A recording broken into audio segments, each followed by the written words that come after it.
are three or four guys who you feel have been the most consistent, the most consistently impressive to you?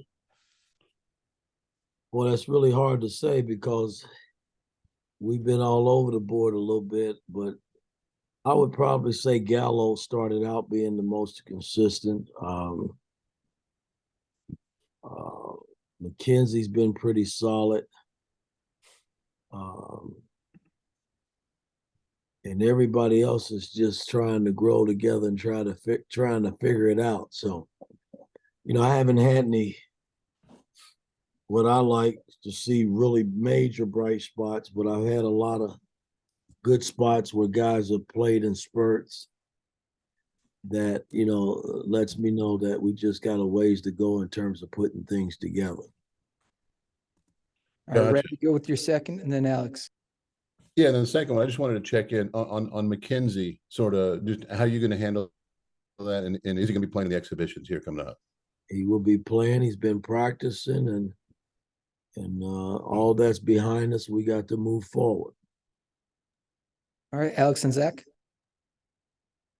Thanks for the time. We appreciate it. Last year, heading into the exhibitions, your team was obviously you had more known quantities, more returning players. This year with all the new guys. How important are these two chances to kind of get out there and have some competition before the regular season tips off in terms of just evaluating where certain guys are and what you maybe have in terms of lineups and different rotations? No, it's very important. I mean, we got together this summer. The process began, and it's been a lot of work up until this point where these guys are pretty much beat up on each other. And so I'm kind of anxious to see where we are when we tip it up on Sunday to kind of give me some indication of things that we need to do to get better and continue to grow. So I can't wait to Sunday to see where we are. All right, Zach, then Mike Niz. Mike, I wanted to ask about Caleb Banks, obviously a guy we saw in some productive cameos last year, particularly off the bench in Big Ten play, a lot of energy.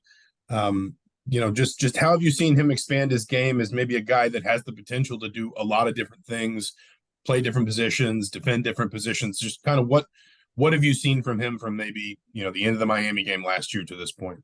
Well, he's grown a little bit. He and CJ both have grown.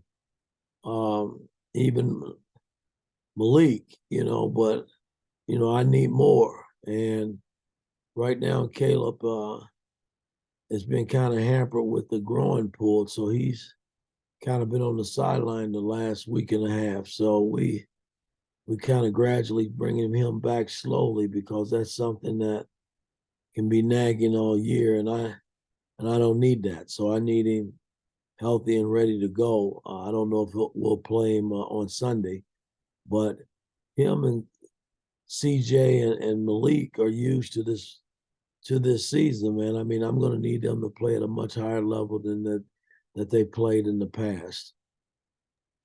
Mike, then Mason. Yeah, Mike, at Big Ten Media Days, you kind of said you'd been banged up a little bit and we're kind of struggling to get, full look at everything. Have the last few weeks been more productive in terms of having everybody available? I mean, I know you just mentioned Caleb having the groin pull, but overall, have you had better luck at getting everybody on the floor? Yeah, I mean, this week we've had a couple of scrimmages amongst ourselves, and the last scrimmage was really promising, probably the best we've played against one another. I mean, both the red and the white really competed. But again, only time is going to tell. I mean, Sunday will give us a better indication of where we are, and from that point, we just got to continue to grow. Mason, then Tom Brew.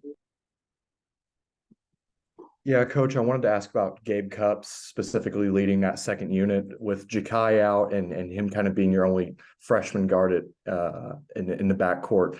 How do you kind of anticipate him being able to lead the offense and kind of with this exhibition, what does this opportunity provide for him? He's been solid. I mean, I can't, I didn't mention him earlier, but he's been really one of the bright spots too. I mean, He seems to do everything that we've asked him to do, and I can't help but in time he's going to continue to get better and grow once he figures out the college game. But he's done a lot of good things on the floor for us. I mean, in terms of, winning basketball plays. That's what I like to call it, because he does a lot of good things to help you win games. Tom Brew, then Zion. Mike, I know you don't care about preseason rankings or anything like that, but you're not an AP top 25 team, barely in the top 50 in KenPom and stuff. It's from the national narrative. Do you think you get to see these guys every day? Do you think you're better than a top 50 team and that we'll see that improve over the course of the next several months? Only time will tell. Again, you just said I don't care about rankings. You got to play the games, and we'll start here soon and kind of get a feel of where we are and see what we need to continue to grow in. I mean, you're talking about 10 new faces, 6 guys that came from different programs and that are trying to figure out me as a coach and all the things that I'm asking them to do. So only time will tell. We just gotta play the games and see where you are. Zion, then Seth. Hey, Mike, along those lines, just with so much overturn of the roster, do you feel like kind of what you see in these couple of exhibition games becomes more important than it has been in recent years? No, every game is important, guys. When I first walked in the door 2 years ago,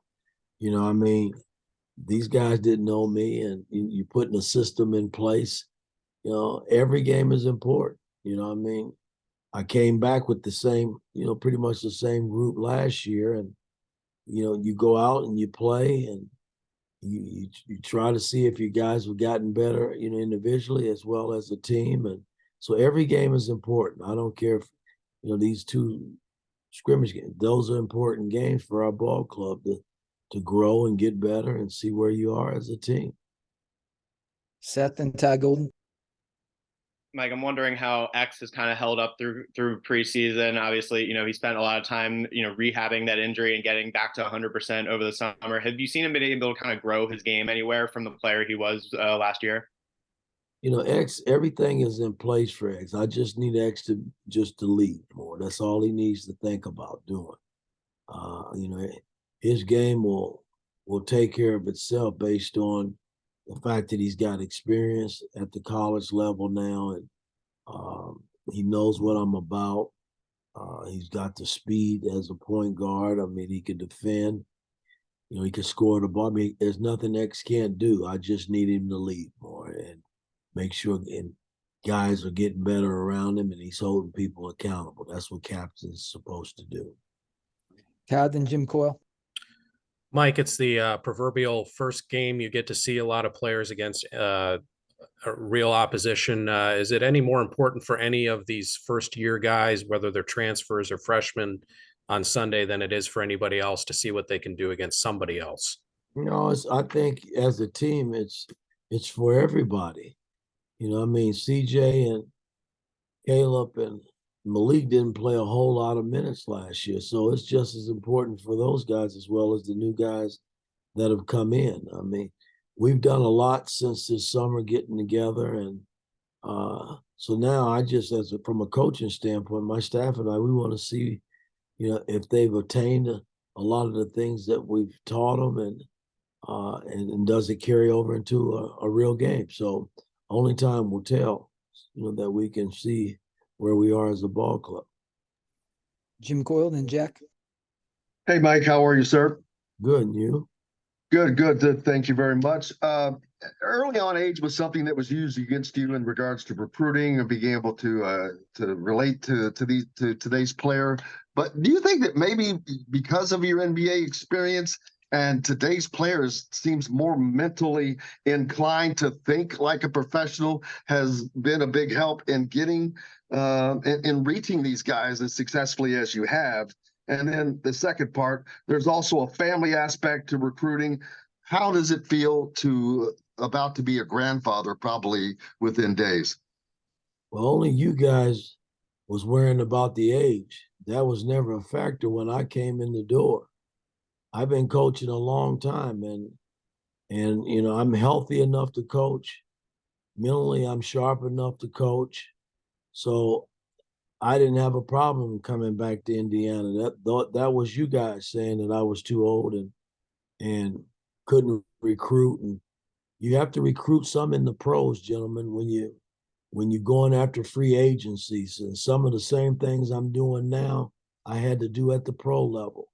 You just do it on a bigger scale in terms of, you know, as far as the money makes it bigger.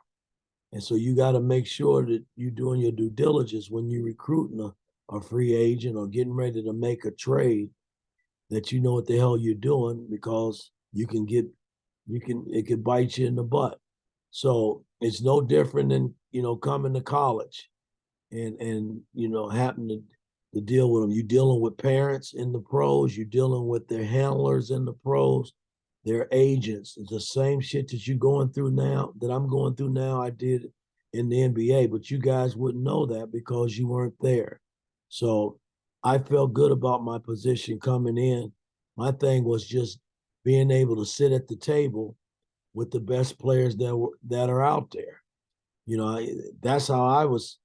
That's the only thing I was thinking about when I came in. How can I get to the best players?